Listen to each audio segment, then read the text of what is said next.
How has documentary filmmaking evolved? You look at something like Grey Gardens, which was beautiful in its own right, but then you see something like Searching for Sugar Man, and it seems like filmmaking nowadays is so much faster. The editing is just quicker. How have we changed as an audience so that filmmaking is what it is in terms of this fast cutting?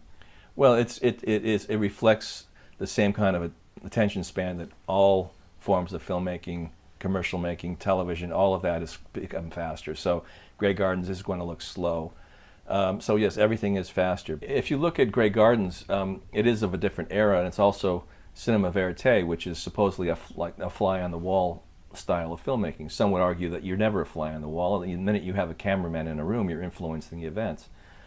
But we talk about different styles of documentaries in the class, and cinema verite is certainly one of the earlier forms of documentary filmmaking where you're just observing an event. Searching for Sugar Man is something much more constructed, or you're adding visual and oral textures to it. You're using music in a very dramatic way. You're using sound effects in a very dramatic way. Graphics, animation. Errol Morris does the same thing with his montages. You're actually constructing scenarios to support your story that are completely created by the filmmaker.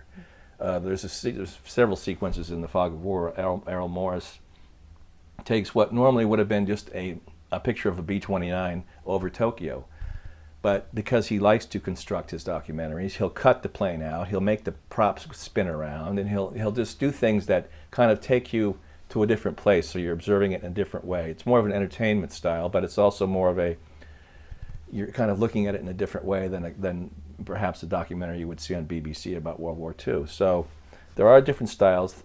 Cutting is faster today, no doubt about it. And the other documentaries we talk about, so there was a cinema verite, which is observational. Then there's something that might be called participatory, which is the kind of filmmaking that Michael Moore does, or Morgan Spurlock, where the filmmaker doesn't pretend that he's a fly on the wall. In fact, it's the exact opposite. They become part of the action. They're a character in their own movie. And then there's the more routine or documentary we see on television is like Frontline. And that's kind of an expository style where you have the voice of God narrator taking you down the path. Ken Burns does that as well. So we look at the different styles of documentaries, and we also look in every one of those forms, things are faster, things do move quicker. And yet sometimes you can play against that and slow it down to effect. So there's always a context for the way you're shooting and cutting a documentary.